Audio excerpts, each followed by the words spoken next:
All right, we are officially live. I have no idea if anyone's going to show up, at least early for my time zone, but I am also in pajamas, just the bottom half. That way, when I go to my Zoom meeting right after this, I look professional. Oh, okay. Oh, hello, kitty cat. It's like my shirt doesn't have holes today, so that's good.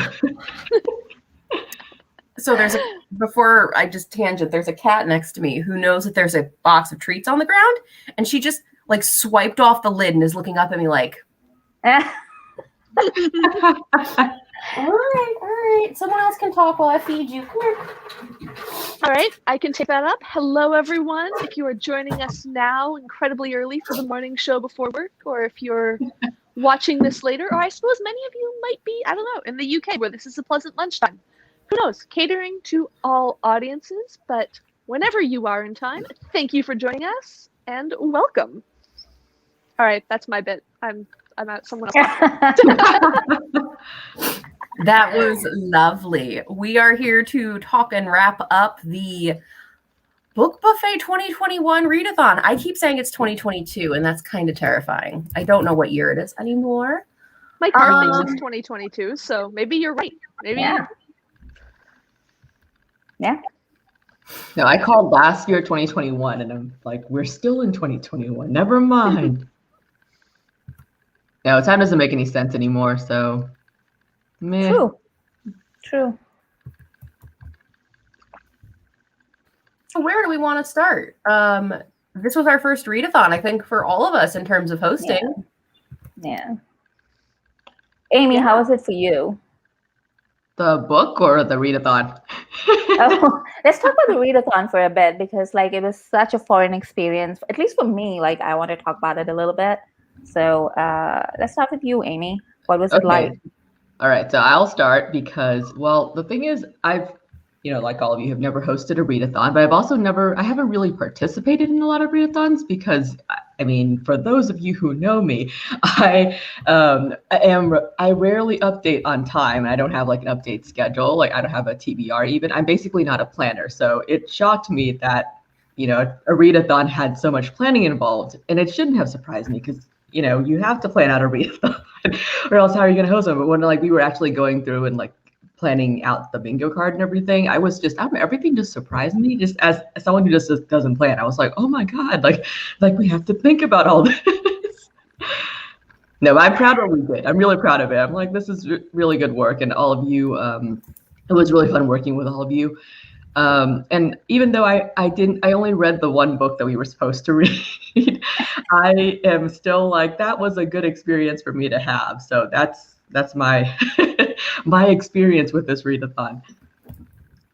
Yeah, same. I think it's the same for me because I have zero discipline when it comes to reading, and I'm an incredible mood reader. And unfortunately, this particular readathon coincided with like certain things in my life that made sure that I had to go on hiatus on my channel for like a few weeks.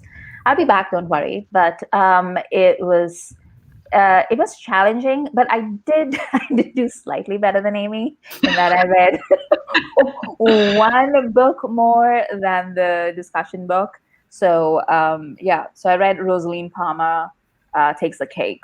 Oh my gosh, how is it? Because I own that book and I haven't read it yet. It is super cute, and it is very unexpected, and it's basically about this woman who is dealing with a lot of things in her personal life, and then she signs up for like a show that's kind of like the Great British Bake Off, and then she sort of comes into her own while she's there. So it's kind of like Bridget Jones, except she's not, like, she thinks she's a Bridget Jones character, but actually she's a lot more put together than that in her personal life. And she comes to realize that throughout the novel. And she meets one of the great romantic leads that I've read recently in contemporary romance while she does that. And I really enjoyed it. And it's very funny, as everything written by Alexis Hall, I have to assume. So that was great. And yeah, I think like the best part for me for this readathon was just basically just working with like all three of you, and especially like Kim and Rosie, who are like so like organized. Yes. Well, that's a good segment to mine, because overall, I loved the experience. Want to do this again? It fell at a not for anywhere near, not a big deal. Oh my god, something large is going by below me. Anyway, sorry. I think a deer just ran by in front of me. Rosie in nature, a new segment. This has been like not a great month for me. Like nothing major, just like some minor, not good mental health stuff. So I want to do this again when I'm feeling like excited to create and like excited to do things. I volunteered to do the Instagram thinking like, this is going to be great. I can totally do this. And then just like, you may have noticed, abandoned it and feeling kind of guilty about that because Emrit, I created some amazing content and you've only seen one of those posts. So we're going to have to do this again so that I can post all of those. And I think planning is going to be the key next year for me. I planned my video stuff, but I didn't plan the Instagram stuff. And I've realized that if I don't plan things, they don't happen, especially if I'm feeling a little bit already like, I think I'm just going to lie here and watch TikToks for 6 hours. Then especially nothing is going to happen. And that's okay. But it's been fun and I'm learning for next time. It has been a really busy month, by the way. I just wanted to say, like, I mean, it's September now, but last month when we did the readathon, it was like the Olympics were going on, you know, it was just really busy. I feel like this is like what it's like to be a friend of mine because I'll just show up and I'll be like, hey, won't this be fun? And I'll just convince people that it'll be fun. And then and we'll be like halfway through when everybody will be like, wait, did we think this through? And no, nobody's thought it through. And I'm just some things I think we're all, you all are selling yourselves a little short. I mean, it takes a lot to even say, let's try. I think the Storygraph, in the Storygraph app, Rosie, I appreciated adding my books to the book buffet like card because it immediately checked off the things I did finish. And I was like, oh, nice. I'm so okay. Yay. I just needed like the pep talk. Like I was like, oh, thank you very much for making me feel better. I can actually go in and put all of mine in because I might have actually completed things that I forgot. I think I only missed like one on the bingo card, which was a new to you food, which is hard because I'm me. And I had a whole book on oishi, like the history of sushi, that I just did not get to.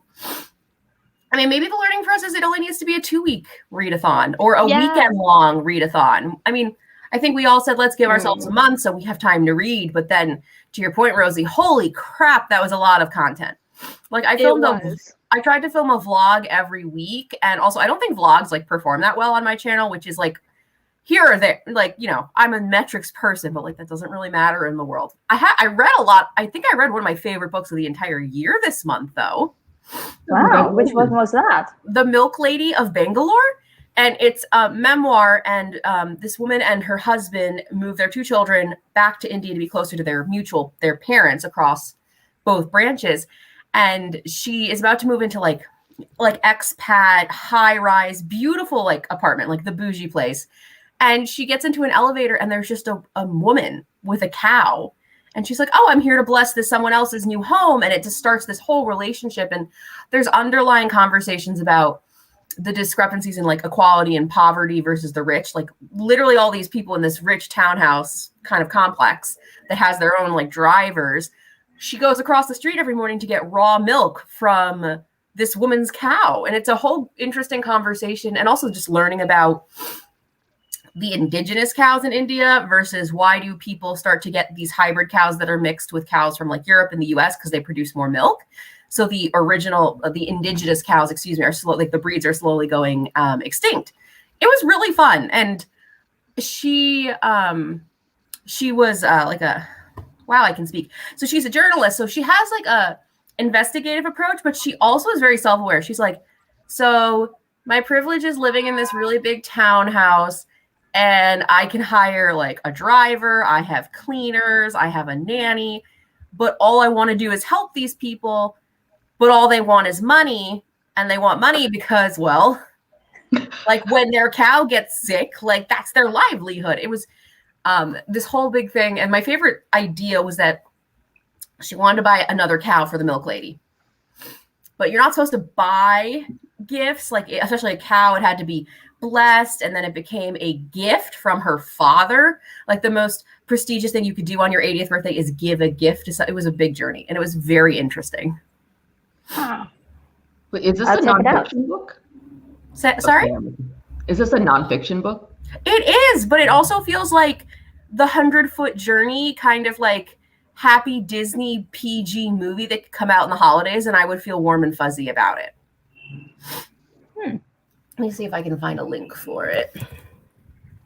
I'll have to check that out. The cover is beautiful too. It's yellow, and I just love the colors. But I think like what Kim said like earlier about it not needing to be a month-long readathon, I think that's true. And I think like maybe if we can announce it earlier, like like we announced it like what in like mid-July.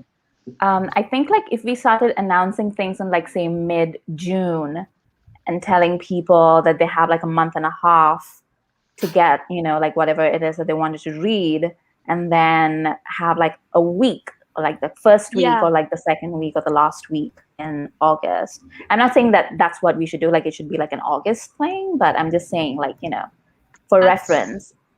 I think that's a really good idea. I think we thought, hey, we'll give people more time to read their books, but I think kind of spread it out too much. Yeah. Whereas people might be more likely to be like, oh, I'll do 1 week with 2 books. And that's, Yeah, and then we can host a reading sprint one night and then like a live show and then boom, boom, boom, and kind of go from there. Yeah. Right.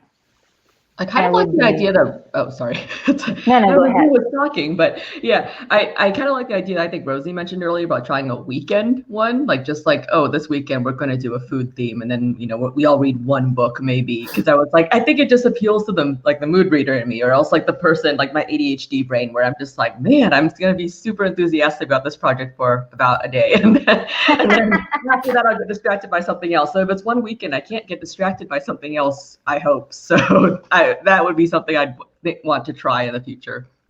We can do that too. Yeah. So everyone, leave your thoughts in the comments and let us know what you think would be interesting for next year. And also, of course, keep your eyes peeled because who knows what will happen. We'll be back. Let us know what you think would be interesting.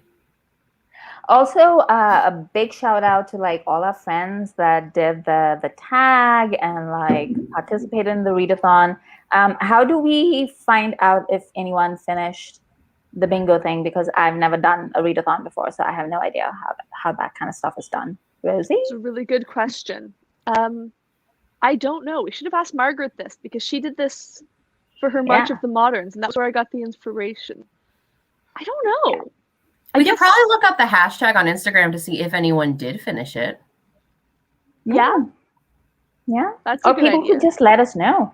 Yeah. Send us a message, any one of us.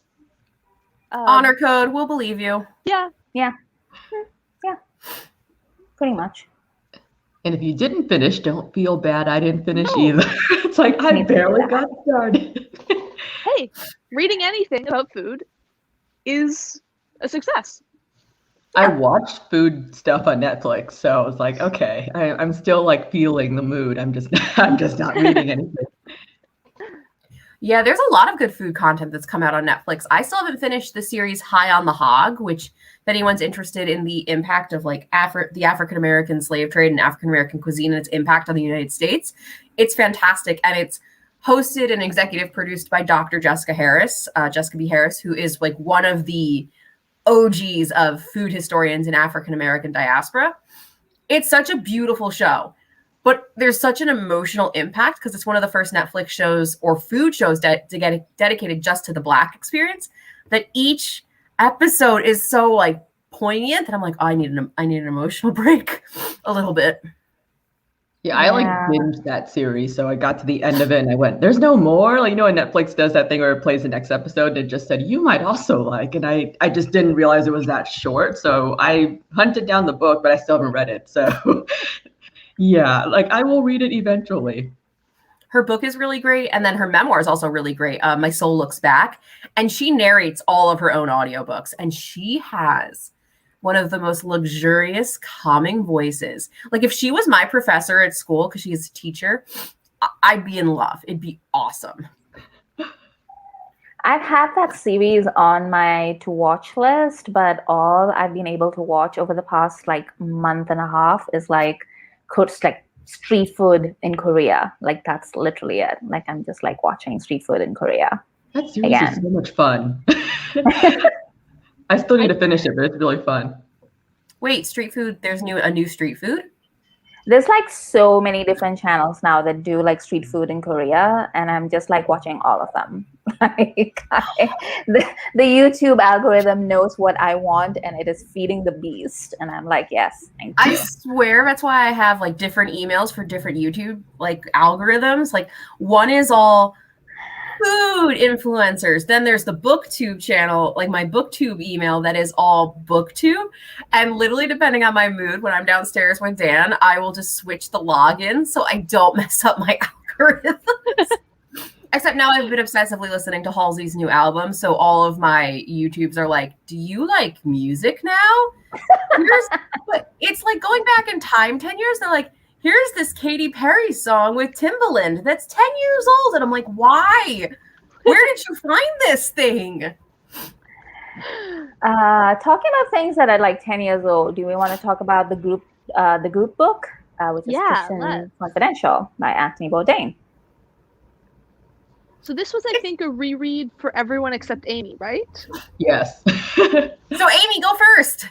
Yeah. Okay, so I thought that it was so I know Anthony Bourdain, like I've watched like all his shows and everything, but when I was reading the book, like I think they said it's one of the earlier exposés, right, of life in the food industry.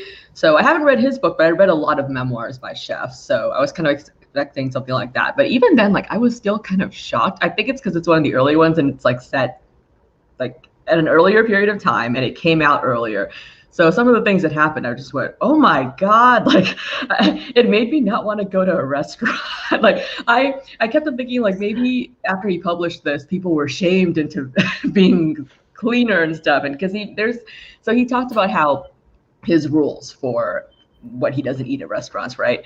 And I kept on thinking like, oh my God, have I eaten that sauce? Like have I eaten food on a Monday? And how bathrooms, if the bathrooms aren't clean, then the kitchen's probably not clean. And back in my hometown, like it's a very like Asian ethnic neighborhood. And many of the restaurants that you go to the bathrooms, you're just like, you don't use the bathroom. Like most, you use it to wash your hands. So I started thinking, oh my God, but that's just what the experience is like. But now I'm thinking about it, like, like everyone knows that this place has like example, like they probably have a dirty kitchen, but you don't want to think about the dirty kitchen. But this made me think about it, and I'm a germaphobe, so I just and I've been eating a lot of takeout lately. So yeah, I don't know. Maybe this will be what makes me not want to eat takeout anymore.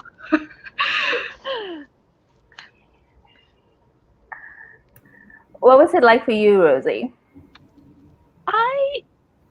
I don't have strong memories of reading it the first time, so I don't feel like there were certain sections that I was rereading and going like, oh yeah, I remember this. I think my takeaway is similar to how I felt after I read Medium Raw earlier this year. Yeah, which is that Bourdain has this weird skill where a lot of the stuff he writes, if anyone else was writing it, I would get really angry and want to argue with them. Yes. Mm-hmm. And he writes it in a way that I can be like, I'm still enjoying reading this, even though I want to argue with you. Like a lot of the stuff that he writes, and I'm not saying that what he's writing isn't true, because I think it is, and I'm not going to argue on that front. But a lot of the stuff about the culture and the labor practices in these kitchens, he takes it as sort of a, hey, I'm going to tell you the honest truth. This is what you need to do. If you can't do this, you can't be a good cook. And I think I approach a lot of the stuff from, yeah, but is that how it should work? Is that how we should be running these businesses? Is that how we should be treating people in their place of work? You say this is a fun bro culture and that everyone's fine with it. I'm going, oh my God, how many people here are absolutely hating this but not saying anything because it's their livelihood? Like, so again, it's weird. Anyone else writing this stuff in this sort of manner, I'd just like get so pissed off I'd DNF the book because I'm like, Why are you defending this? But he does it in a way that I don't mind. And I don't understand how he does it. I feel like that is the ultimate food bro conundrum, because generations of cooks, like food bro cooks after Bourdain, have been trying to hit that same note that he does. And you can see it in their writing, where they just try and emulate him in their writing, and they just come off like absolute prats, and you just want to smack them up their heads, and they just don't get it. They're like, wait, but you all love Bourdain and I love Bourdain, and like, why don't you love me too? And we're like, yeah, because you're not Bourdain. Like, get, like, freak out of here, and it's like lightning in a bottle. There's just like one man that can carry off that tone, and his name is Anthony Bourdain. And it's not you, buddy. It's never going to be you. But Kim, what about you? What did you feel this time around? I think a little bit more sadness, because I actually got to see the Anthony Bourdain documentary Roadrunner came out in July, and they actually had it at my theater. So I got to see it with Dan. I actually paid the movie theater $10 to take the giant poster home. It's like framed in my house now. So watching the movie, the documentary, and seeing him on the screen, and it's all footage from shooting all the different shows, I was like, oh my God, he's here. Like, he was alive. You know what I mean? Like, and then suddenly how the doc's going to end. And then I read the book again, and the undercurrents of the demons he fights are so much more profound when you read the book the second time, the third time. And it carries into each of the other books. And I think what the documentary reminds me of is that this is a book that is aged, and some of it has not aged well. But the documentary points out that towards the end of his life, he almost became fanatic about the Me Too movement, because his most recent girlfriend before he passed was a victim of the Me Too movement and a very vocal person in the Me Too movement. So part of me I think to Rosie's point, he is a very captivating writer, and you keep listening. But I also could see objectively, while someone's like, well, fuck this misogyny and like, fuck this sexist work culture. And part of me's like, don't worry, like, Anthony Bourdain kind of learns too. Like, I promise. Like, yeah. But some things do make me happy, where he's just like, from the beginning was just like, fuck Mario Batali. Like, I just don't like this guy. And I was like, yeah, he gets his comeuppance like 20 years later. No, I think that's probably the thing that I noticed, is that because like the first time I read this, right? Like, I was like, I read this pretty much within a couple of years of it being published, because like everybody was talking about it at the time. So I was like, well, what is it? And then it blew me away, same as everybody else. And like Amy was saying, like, it's been such a long time, I'd forgotten just how sex, drugs, and rock and roll this book was. Like, I knew it was, and I remembered it being that way, but I'd forgotten just how much of it was that tone.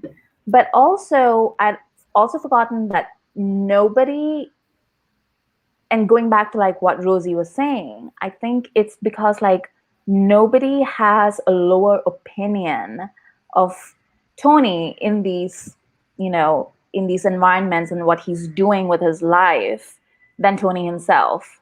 Like, Tony is the first person to say that I'm a jerk, I'm an ass, I behave badly. I've just learned how to not behave as badly as time goes on. And it's been a process since I was a kid. Like, it starts with him as like a little child, and he describes himself as basically, just the worst kid ever, and then the worst teenager ever, and then the worst like 20-something ever. And it's always like the worst person ever, which I think is also like why those food bros never really catch a stone, because they don't think they're the worst. They think they're kind of the best. They're like, well, I'm going to be a bit self-deprecating, but and I know that I'm awesome, right? Because I'm like Anthony Bourdain. But Anthony Bourdain doesn't feel that way about Anthony Bourdain, which is very clear in this book and is even more clear in his later books. And I think like maybe that's why we connect with Tony the person, because we can see that, especially like after the books and when you see his food shows, you can see how Tony is like meeting these people, and he's literally growing by the episode. At least to me, like that's how I see, I've seen him do it. So yeah, I think like that was very interesting. Like this book just reminded me about like where it all began, like why I guess I joined the cult of Tony. I guess that's what it is.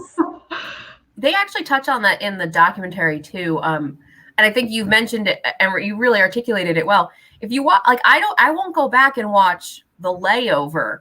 I'm watching Parts Unknown because that's where Anthony Bourdain's like, there's so much of the world I don't know, but I'm going to sit at this little plastic table in this little plastic chair and enjoy the food that's $1. And like, I don't think Chef's Table Street Food, I don't think any of those shows would have happened if there hadn't been someone like Anthony Bourdain who's like, I don't know what the fuck I'm doing here. I don't know why I'm the guy who got paid to be here to do this, but I am, and I'm going to enjoy it. And there's a pivotal moment in the movie that mentions he was doing like The Layover, or one of the shows between The Layover and Parts Unknown, where his team gets grounded during a civil uprising and a rebellion, and he just said, fuck it, I'm never going to be able to just talk about food ever again based on like what he experienced. And that's kind of where Parts Unknown, I think it moving to CNN, like a lot of undercurrents changed. But also, if you guys haven't read the book, you can also listen to the audiobook, and Bourdain narrates all of his books. And it took me a long time to be able to start listening to them again, because like, if you could have dinner with someone dead or alive, who would it be? Like, I wanted to meet him. He was the person I wanted to meet once in my life. So now, oh, hey, Margaret. Sorry, I'm like chat zone ADD. That was, anyway, read the book, everyone. Yeah. It's still a good book. Like I was a little bit afraid that it would be, because obviously it's dated, right? Like there's definitely things in there that are very, very dated in a very uncomfortable way. And I was afraid that the whole book was going to be like that, but it isn't. Yeah.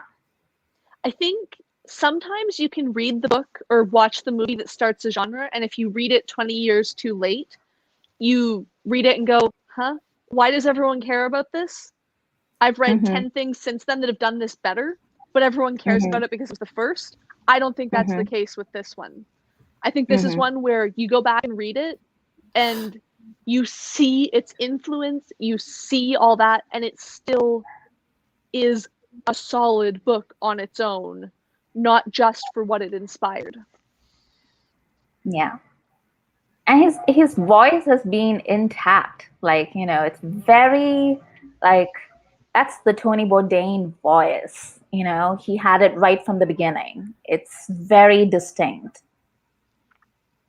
I've never read any of his fiction books, though. He wrote like a whole murder series, and I like. What? Yeah. I am shocked. I didn't know that. I think several of them were actually even published before Kitchen Confidential. Yeah. Good point, Rosie. Yeah, he was a fiction writer first.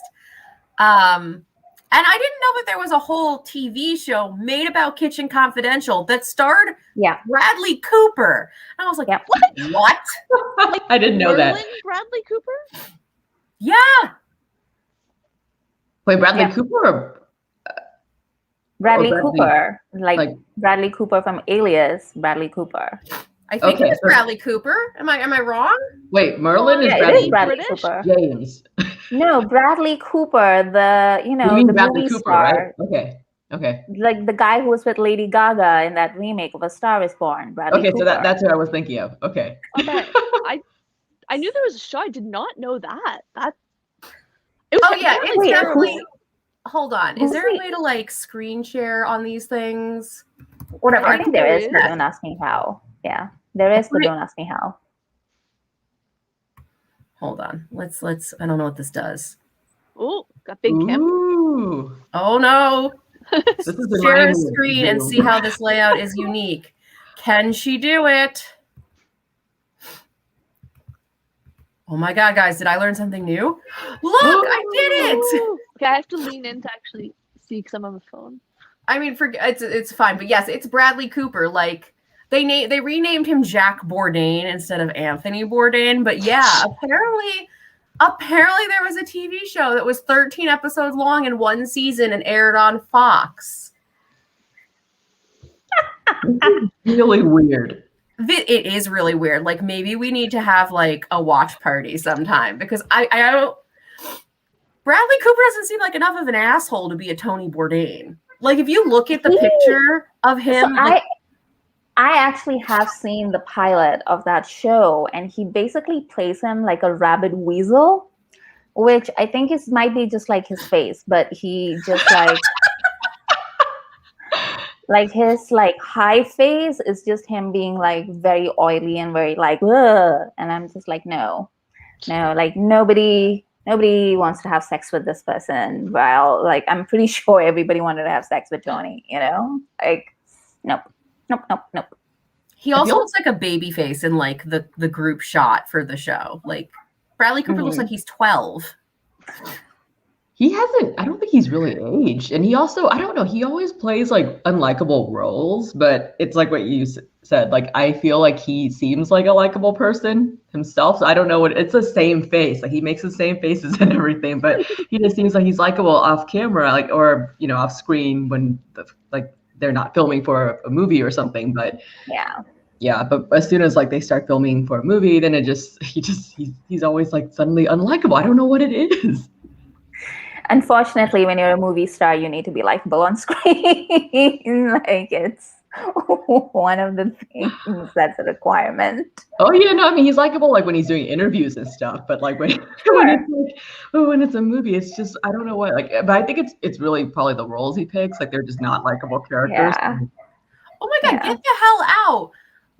Jamie King was in this show, the female actress, and John Francis Daly was in the Anthony Bourdain show, like the guy from like.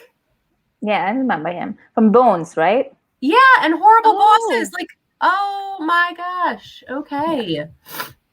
Mm-hmm. I don't remember either one of them. I just remember Bradley Cooper on coke, and I was like, nope. No, thank you.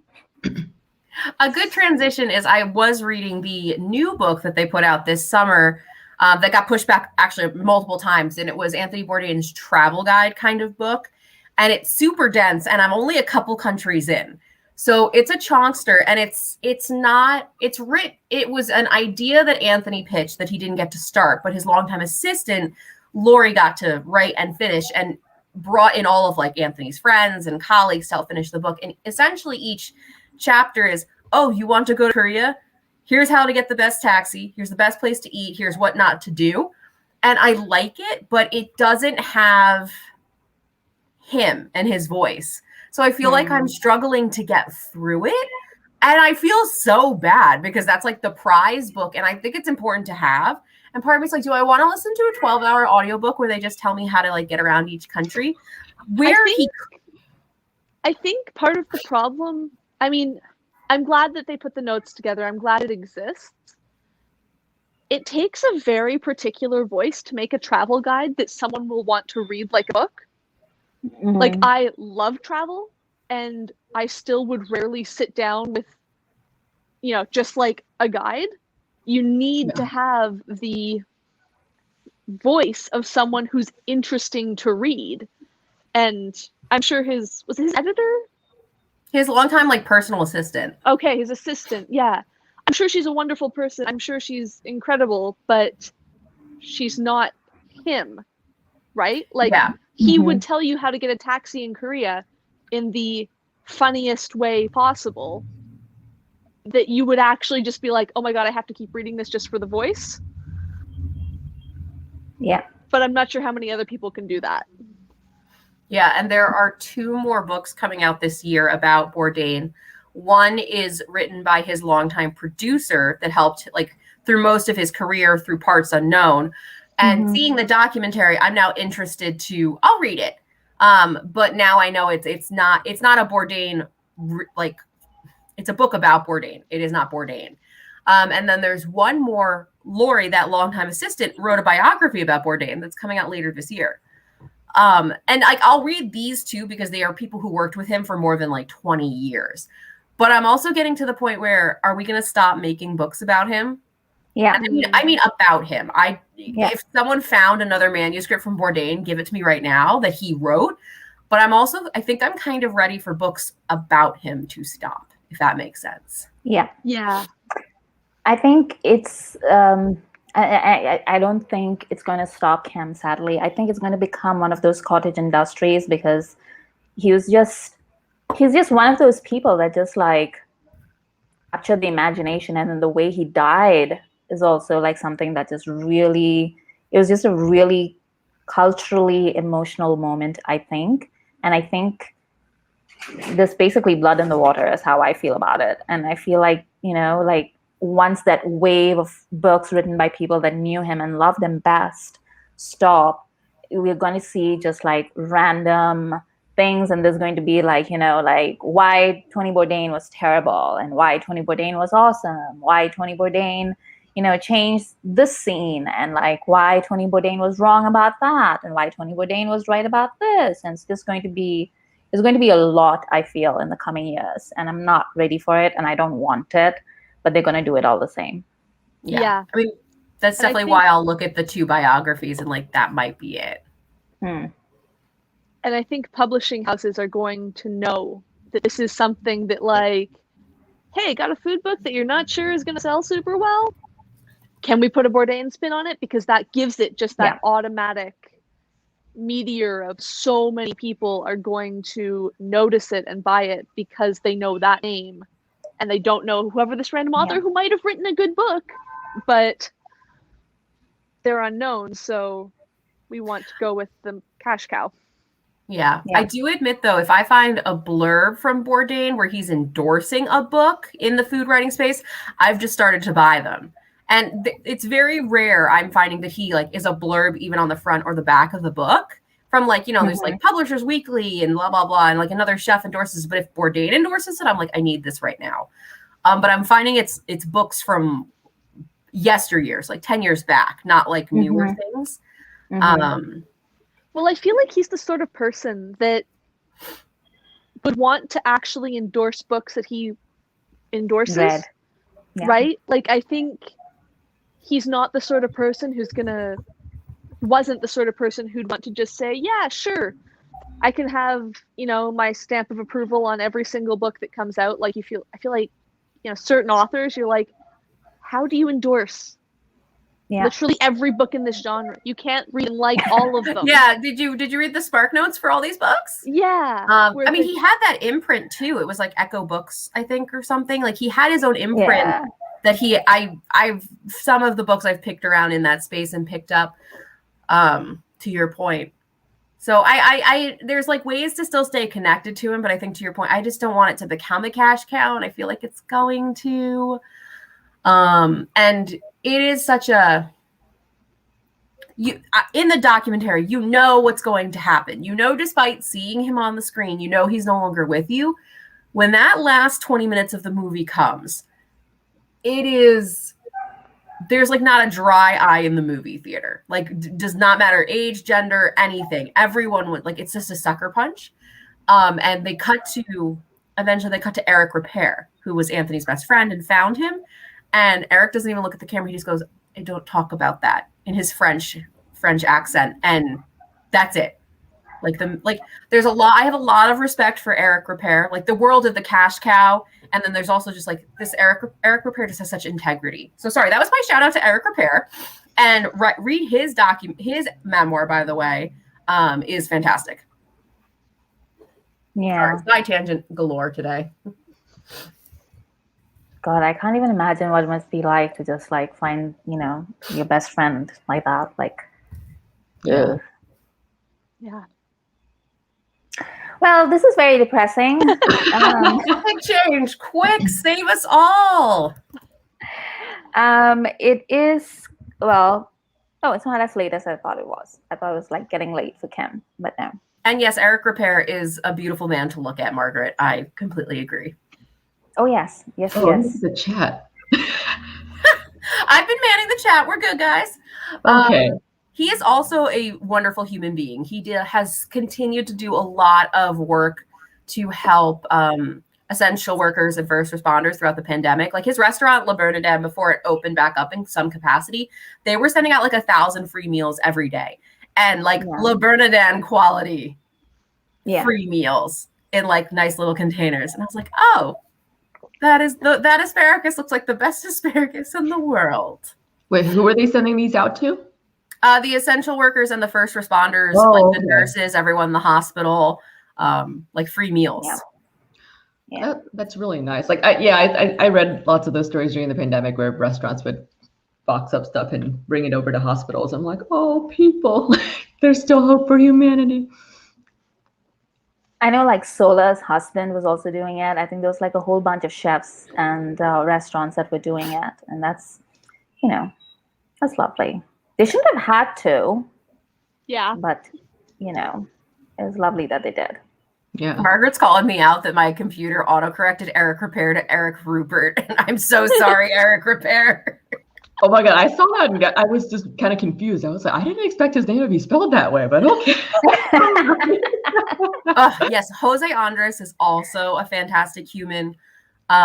We Fed an Island is a fantastic book about his work during the hurricanes.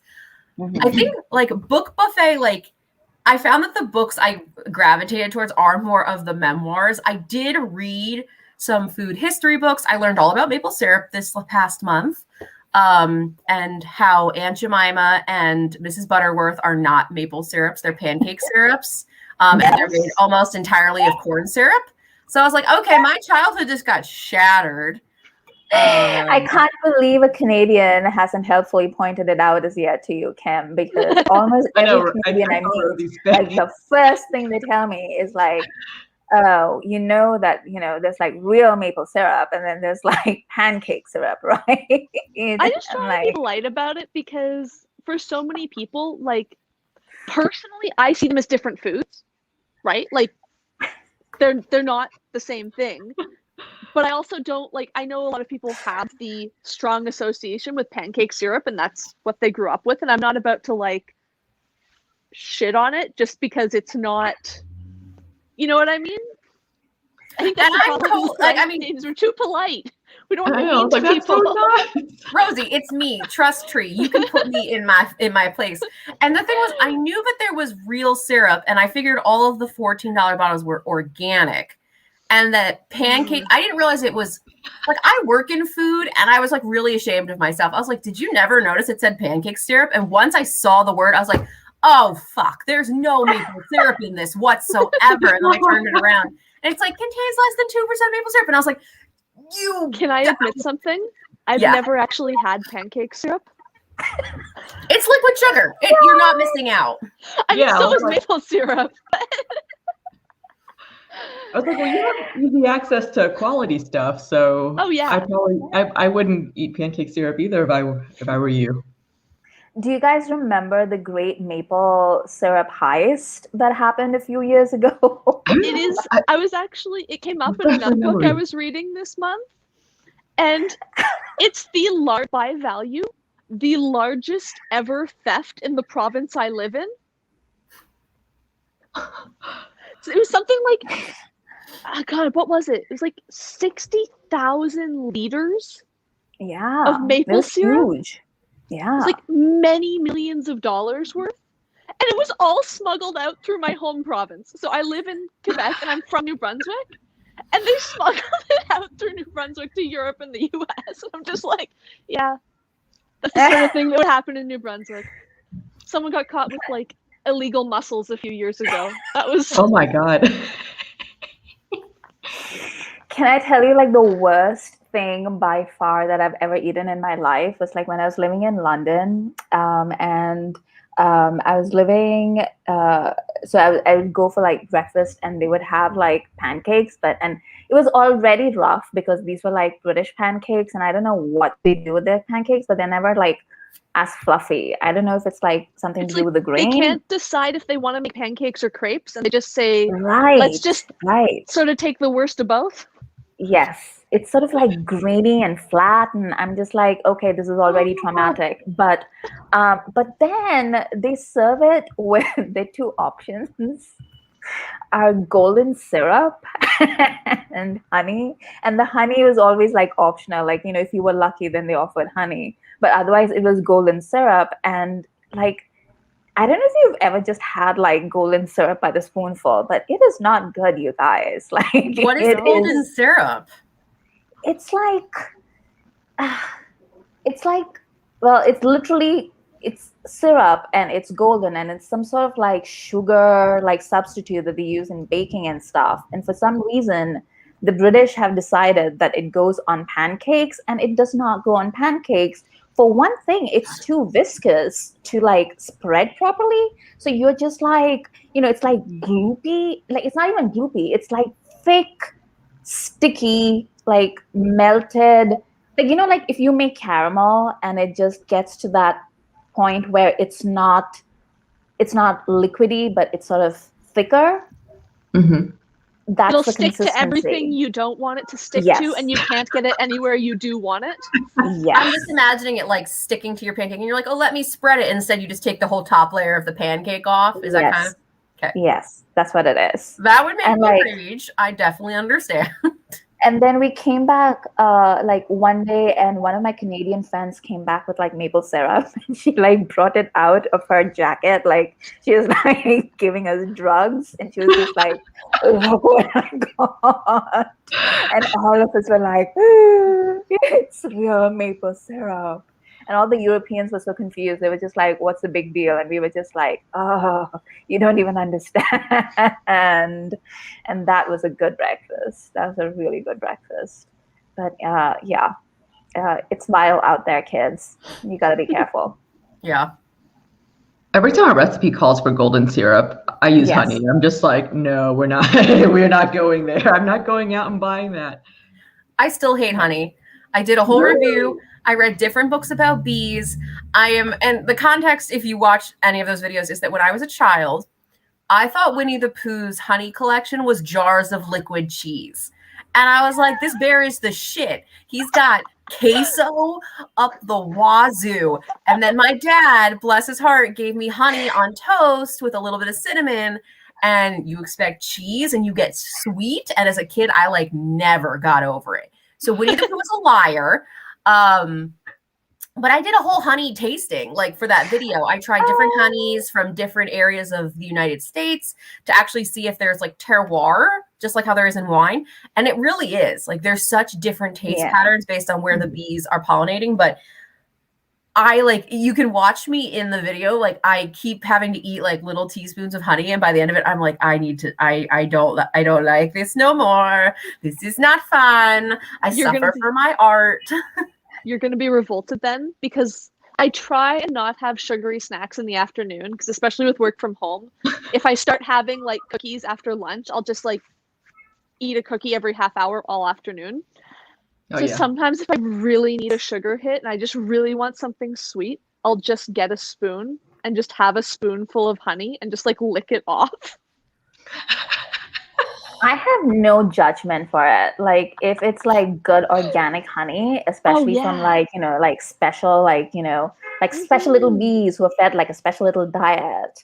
Oh, exactly. Good. It's really good. I'll go to my fridge and cut a slice of cheese off of my block of cheddar. So I guess I never got over my love of cheese. I have like the opposite problem from you. Like, I love honey, and with cheese, like I have to, I don't know, like I can be snobby when it comes to certain like foods, right? But for some reason, like with cheese, like I really like processed cheese, and like my favorite cheese is provolone. Like I have no appreciation for the pricey cheeses. I just don't. Like every time I used to intern in a museum, and they had like these fancy, events where they had donors and they had the fancy cheeses come out, and everyone was just catering, just moving over to the catering table and going for the cheese. And I'm just like, I just don't see the big deal. My family loves cheese. Like my grandpa used to, have like a cheese collection, and like my sister goes to a cheese shop like for specialty cheese, and I just don't understand it. I'm like, oh yeah, no, I can't do that. I prefer I like Kraft singles and Velveeta and all that stuff. Wait, just to like snack on or like to cook with? No, not to cook. Like just to for grilled cheese sandwiches and stuff like that. That's not that bad actually. Like I don't know. Like there are times in your life when you want like a fancy Gruyere grilled cheese, I suppose. But honestly, like when I think of like a grilled cheese sandwich, what I'm really thinking about is like American, and like that's what I want.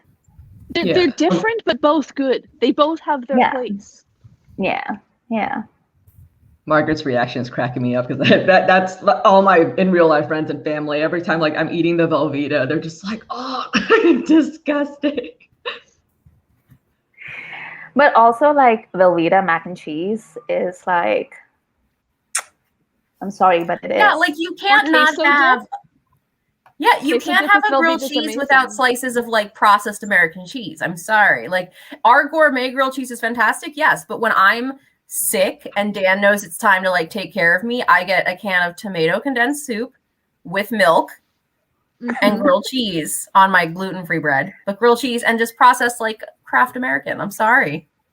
Yeah, the best. Margaret is above us. She's like, I haven't had American cheese and Velveeta in years. I'm like, Margaret, you're missing out. Come to the dark side. Come to the dark side. Like if our grandma made us Velveeta mac and cheese, like that was a very big deal in our household. That meant that like there was a little extra money to buy that box versus like the Kraft mac and cheese box. So it's probably all nostalgia, but like I don't care. I will eat it happily. Oh, I meant like the baked mac and cheese with Velveeta in it. Like that's what I meant. But for like boxed mac and cheese, I really like Annie's. Like that's the fancy one, but it's so good. See, being gluten-free totally changes your relationship with boxed mac and cheese, because instead of being like a cheap, this is like $1 for 3 servings meal, it becomes this is $3 for like a scant 1 serving. Yes, it's so true. It's so true, it's a Rosie. special treat for me when I have boxed mac and cheese, because it just feels like it's not even actually that expensive as a whole meal, right? But it just feels so like this is a $3 bowl of like what's supposed to be junk food. But the Annie's is so good. Yeah. Oh yeah, the gluten-free stuff is just like so expensive. Yeah, it's like, why is gluten-free food and like vegan food and all that stuff so pricey? Like they're always talking about, they're like, okay, we need to eat more vegetarian to help with like climate change. And I'm like, I'm totally up for that. I'm cooking meat is hard. I'm very lazy, but it's like, it's so pricey. And I'm just like, I'm already lazy and now I have to spend more money. And it just doesn't seem. We have a whole other conversation on this, but to Rosie's point, it's scale. And a lot of facilities are not, by standard, gluten-free. So you have to find a separate manufacturing zone and then scale from there. I have that issue. Even like some of my ice cream SKUs where I work are gluten-free and some are not. And like there's shutdown time. There has to be a 12-hour changeover before you can run something that's a gluten-free product for safety protocol. So it's a big scale question. And Rosie, I definitely have the Annie's like gluten-free rice Velveeta-ish mac and cheese. And to your point, it's like a $5 box. And I don't know what like it's made for children when it says 3 servings. No, like that whole box is like maybe for me and maybe I'll share with Dan. But sometimes my partner asks for a bite and I'm like, yeah, okay, you can have a bite. Fine. I did not realize that one of those boxes was meant to be like, like 2 servings or 3 servings or whatever until fairly recently. And I was like, oh, it's not even 2. It's something ridiculous. It's always like, they're like, this serves 6 people. And I'm like, what the heck? What are they going to eat? Oh yeah, that box used to serve my whole, like me and my sisters on like a Sunday afternoon. And now I'm like, am I a glutton or am I just a big adult? And I've decided I'm just a bigger adult versus like a small child. And I'm fine with this. That's what I say too. All right. I'm looking at time and I will need to dash in the next minute or so. How do we want to wrap this up? We should ask people who feel that they finished the bingo to get in touch with us. You can get in touch with us on Instagram. All of us are on Instagram, but you can also get in touch with us on the Book Buffet BFF. BFF? Book Buffet FF? FF. Okay. Yeah. At Book Buffet FF and let us know and we will get back to you. Yes. Yes, and if you have any other feedback for us for next year, If you didn't get to the first part of this chat, please let us know. Also, it was so great to see you three ladies. I have missed you. I'm so I glad we agree. managed to find a time that worked. This has been fantastic. Thank you, I Amy, know. for being up so incredibly early for you. Oh, I'm going to bed after this. Everyone say good night, Amy. Good night. All right, wish me luck Bye, on this next guys. meeting. Let me put on my Yeah. game face of like, Best of All right. luck. Have fun. See you guys. bye, ladies. Bye, everyone. Bye, everybody. Bye. Bye.